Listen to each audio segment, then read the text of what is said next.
rabbil alamin. Wassalatu wassalamu ala asrofil anbiya'i wal mursalin wa ala alihi wa sahbihi ajma'in, amma ba'du. Yang kami hormati Bapak Karyono selaku narasumber pada IHT kali ini. Yang saya hormati Bapak Triyono SPD, Kepala Sekolah SD Negeri Karangmalang, dan segenap guru, Bapak Ibu semuanya. Pertama-tama marilah kita panjatkan puji syukur kehadirat Allah Subhanahu wa taala yang selalu melimpahkan rahmat kepada kita sekalian, sehingga hari ini kita bisa berkumpul bersama dalam rangka pelaksanaan IHT implementasi kurikulum merdeka. Salam serta salam tak lupa kita haturkan kepada junjungan kita Nabi besar Muhammad SAW yang telah kita nantikan sahabatnya di yaumil akhir nanti. Amin ya rabbal alamin. Bapak Ibu yang kami hormati, langsung saja akan saya bacakan susunan acara pada hari ini. Yang pertama yaitu pembukaan. Assalamualaikum warahmatullahi wabarakatuh. Yang terhormat Bapak Karyono MPD yang sudah berhadir di sini. Kemudian yang saya hormati juga Bapak Ibu guru semua. Syukur alhamdulillah pada kesempatan siang hari ini kita bisa melaksanakan IHT in-house training implementasi kurikulum merdeka, dan juga nanti kita akan sisipi dengan adanya sosialisasi TPPK untuk SRA-nya. Jadi pada kesempatan kali ini marilah kita selalu memanjatkan puja puji syukur kita kepada Allah Subhanahu wa taala. Semoga kita selalu mendapatkan rahmat dan hidayahnya, dan juga tak lupa kita selalu memanjatkan sholawat serta salam kepada junjungan kita Rasulullah SAW. Semoga kelak kita mendapatkan syafaatnya di yaumil akhir. Amin ya rabbal alamin. Pada kesempatan kali ini nanti tak lama saya memberikan sepatah dua patah kata, karena waktu memang ini Pak Karyono juga ada acara lain lagi mangke. Terima kasih saya ucapkan kepada Bapak Karyono, mohon maaf karena memang tadi juga kita mengadakan asesmen sumatif, sehingga memang anak-anak tadi kita juga persiapan ini agak mundur. Tadi sudah janjian jam 10:30 ini mundur sampai jam 11. Tapi semoga tidak menghilangkan semangat kita untuk belajar bersama dengan Bapak Karyono. Semoga nanti Bapak Ibu guru juga, utamanya itu saya, mendapatkan ilmu yang sangat bermanfaat sehingga kita dapat implementasikan di kelas, yang utamanya yaitu untuk peserta didik, utamanya untuk anak-anak semua, agar kita dapat mengimplementasikan kurikulum merdeka yang saat ini memang harus kita laksanakan bersama, sehingga capaiannya bahwa anak-anak nanti akan dapat mendapatkan profil pelajar Pancasila karakternya. Terima kasih, mungkin itu saja yang bisa saya sampaikan. Cukup sekian. Assalamualaikum warahmatullahi wabarakatuh. Bismillahirrahmanirrahim. Assalamualaikum warahmatullahi wabarakatuh. Bapak Kepala Sekolah Pak Triyono yang saya hormati, Bapak Ibu yang saya banggakan.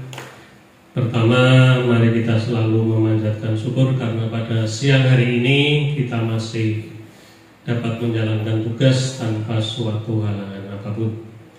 Bapak Ibu yang saya hormati, sebenarnya pertemuan ini sudah diagendakan sejak tanggal 21 Pak ya. Tapi berhubung saya mendapatkan tugas keluar kota, karena akhir tahun itu mesti beberapa lembaga mengebut kegiatan dan melibatkan dinas pendidikan. Bapak Ibu yang saya hormati, sesuai dengan yang diminta oleh Pak Tri, namanya hampir sama Pak, hanya tapi lebih bagus dengan karena yang diminta cukup banyak Bapak Ibu, jadi waktunya hanya sekitar 2 jam, tapi yang diminta ada CP, ada TP, ada ATP, ada belajar, ada PPPK, jadi sehingga itu kan tidak mungkin diberikan semua. Nah, ini sudah tak berikan filenya, ada 17 file, nanti dipelajari sendiri. Yang terkait implementasi kurikulum, ya. Mungkin ini sudah sering ada acara seperti ini atau baru-baru saja? Baru ya, memang dulu jarang sekolah-sekolah itu mengagendakan IHT, ya. Tapi setelah saya ke Dinas Pendidikan dan alhamdulillah juga diberi tugas juga Desbos, sehingga saya selalu menyarankan ke sekolah itu untuk melakukan IHT, ya, refresh untuk pengetahuan baru bagi Bapak Ibu. Karena kalau menunggu Bapak Ibu diundang oleh dinas atau oleh BPPNP itu jarang, ya. Belum tentu seorang guru itu 5 tahun sekali atau setahun sekali itu mendapat undangan pelatihan di BPPNP atau di dinas. Maka kesempatan yang tidak ada itu harus diciptakan sendiri di sekolah untuk merefresh pengetahuan Bapak Ibu. Nah, karena ini hal yang baru, monggo Bapak Ibu untuk sementara untuk fokus di yang saya berikan, barangkali ada hal baru nanti. Jadi mohon Bapak Ibu fokus. Biasa kan kalau di kurikulum Merdeka itu harus ada kesepakatan kelas. Ini dari implementasi kurikulum, ya, dan nanti saya berikan sedikit bagaimana perangkatnya agar Bapak Ibu itu bisa mengimplementasikan kurikulum. Karena kurikulumnya berubah kalau Bapak Ibu guru sebagai yang paling depan untuk melaksanakan tidak melakukan perubahan kan sama saja. Apapun kurikulumnya, ya pembelajarannya tetap seperti itu kalau tidak ada perubahan. Dan celakanya lagi di kurikulum Merdeka kan Bapak Ibu itu diminta untuk belajar secara mandiri. Tidak seperti kurikulum 13, semua guru pasti merasakan pelatihan. Nah, kalau yang kurikulum Merdeka yang dilatih itu hanya sekolah penggerak saja. Nah, yang bagi Bapak Ibu tidak di sekolah penggerak dimohon berlatih sendiri. Nah, berlatih sendiri itu ada kemungkinan cepat paham, ya, atau berarti nyetel videonya ditinggal tidur, ya, atau ditinggal masak, ditinggal membayi. Yang penting videonya jalan. Nah, ini makanya konsep-konsep di kurikulum Merdeka itu kadang kurang dipahami. Jadi Bapak Ibu, salah satu yang dituntut di kurikulum Merdeka atau contoh ini pertemuan hari ini Bapak Ibu, walaupun panas sudah ulangan, ya, mengikutinya dengan gembira nih Bapak Ibu. Jadi nanti ketika di kelas Bapak Ibu ketika mengajar itu harus, sekarang itu kan pembelajaran menyenangkan, ya, berpusat pada murid itu di kurikulum Merdeka. Sehingga Bapak Ibu ketika masuk kelas biar siswanya juga senang harus bergembira dulu, ya. Apapun masalah yang muncul di rumah ini ditinggalkan, ya. Bapak Ibu di depan kelas itu gembira membangun frekuensi yang sama dulu dengan anak, ya, Pak. Jadi bergembira. Kemudian yang kedua adalah partisipasi. Jadi kurikulum Merdeka itu menuntut pembelajaran berpartisipasinya anak, ya, kolaboratif. Ya, tidak kalau di kurikulum Merdeka dengan tidak melakukan pembelajaran yang kolaboratif, kerjasama, itu sama saja dengan kurikulum yang dulu, ya. Sebenarnya ini partisipasi kolaboratif ini juga sudah dituntut dari kurikulum yang lama, cuma namanya yang berbeda lagi. Dulu ada namanya CPSA, ada pembelajaran berpusat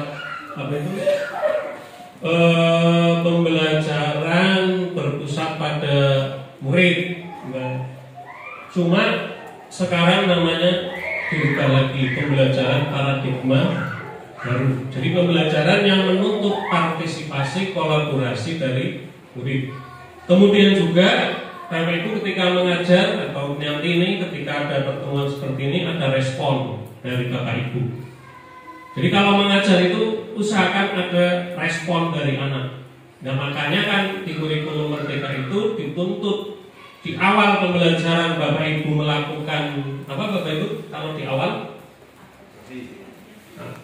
Sekarang di kurikulum Merdeka namanya asesmen awal atau asesmen diagnostik.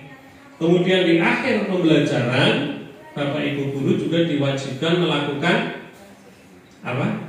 Refleksi. Ya, refleksi tidak usah sulit-sulit, Bapak Ibu tanyakan aja. Bagaimana pembelajaran hari ini anak-anak? Apakah menyenangkan? Ya, itu sudah refleksi. Kalau sekelas jawabnya tidak, itu berarti Bapak Ibu harus merefleksi diri. Ya. Ada apa dengan pelajaran hari ini? Apakah modelnya tidak menyenangkan? Apakah Bapak Ibu itu mukanya cemberut terus sehari penuh? Biasanya anak kan menjawabnya dengan jujur, kesel Pak Guru nyatet terus gitu. Masih ada yang nyatet? Waduh, harusnya sudah tidak ada ya pelajaran nyatet di papan tulis. Gurunya mainan HP, anaknya nyatet, itu wis zaman Jepang itu. Tapi masih ada saya kadang kalau nggak ada hal yang perlu di kantor diajak keliling sama Pak Kabit, Pak Unang. Karena di satu sekolah gitu keliling-keliling yang nyatet muridnya, gurunya main HP ini kan wis zamannya lagi. Apa yang dicatat kalau di HP sudah ada semua di anak ya. Sekarang itu kan pengetahuan materi apapun sudah ada. Apalagi dikenal dengan namanya sekarang artificial intelligence. Apa kabar? Ini doa itu walaupun